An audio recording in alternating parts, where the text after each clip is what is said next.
Hello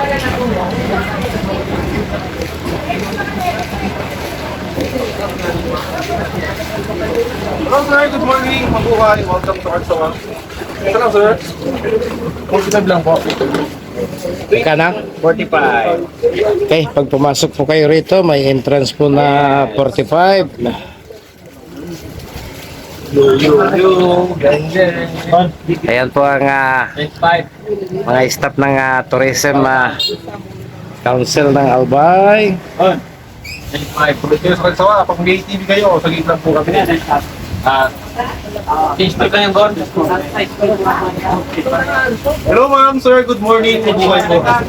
Change 5. Change na po na po. Ito sa tigilta po lang. Change sila. Di ko niya po.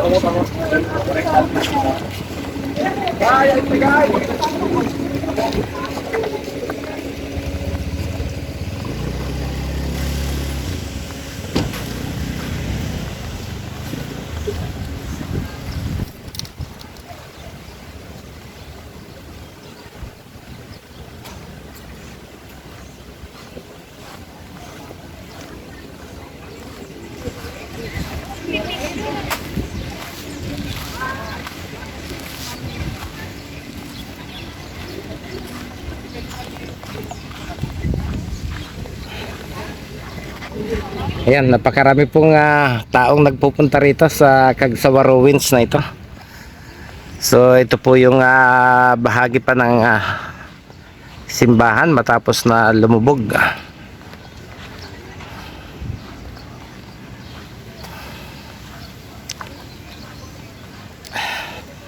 So kamukha po siya ng San Guillermo sa Bacolor. Ang tanging pagkakaiba, ito halos 90% po nalubog. Yung sa Bacolor, nagagamit pa yung kalahati.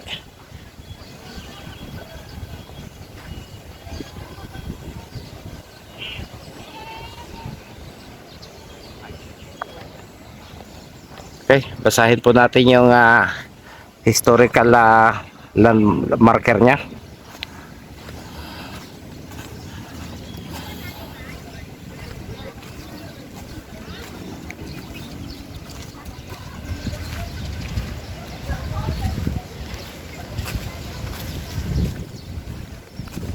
Ayan po yung kanyang bell tower. Yan na lang po yung naiiwang nakatayo. Ayan. So hindi po ba ganong mabasa? Ako na lang yung babasa. Mula po sa Philippine Historical Committee, Church of Cagsawa.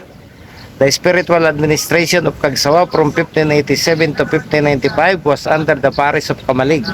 An early church was burned 25 of July noong 1636 at by the Dutch who ransacked the towns bordering Legazpi Bay.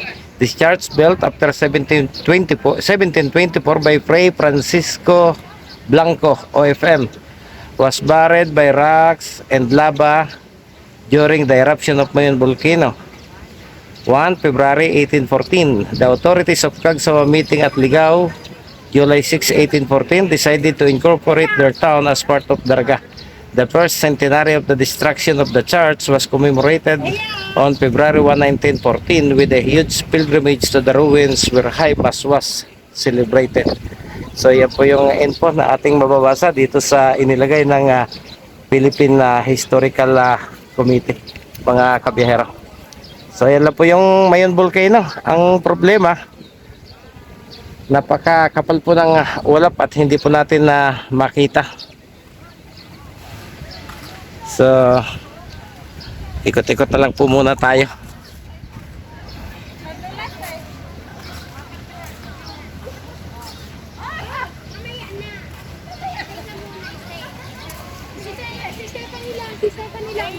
Okay, ito po yung mga bato na bahagi po ng mga ibinubuga ng Mayon kapag nag-i-erupt. Pero siguro yun na po yung pinakamalakas, yung natakpan po ang simbahang ito ng Cagsawa. So maiisip natin kung ang simbahan ang takbuhan ng mga tao noong panahon, ilang tao kaya ang pumasok sa loob na ito at napasama sa nalibing ng buhay habang pumuputok ang bulkang Mayon, mga kabiyahero. Pero wala naman po tayo nakuhang info tungkol sa ganon. Ay imagine lang po natin yung panahon na tanging mga simbahan lang at malalaking gusali ang takbuhan ng mga tao kapag mayroong mga disaster.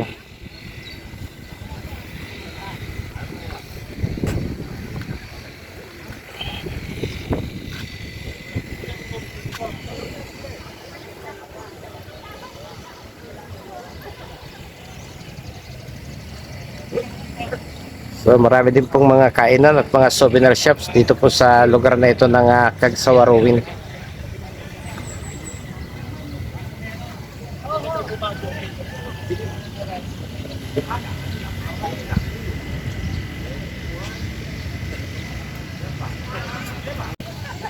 Baka naman meron.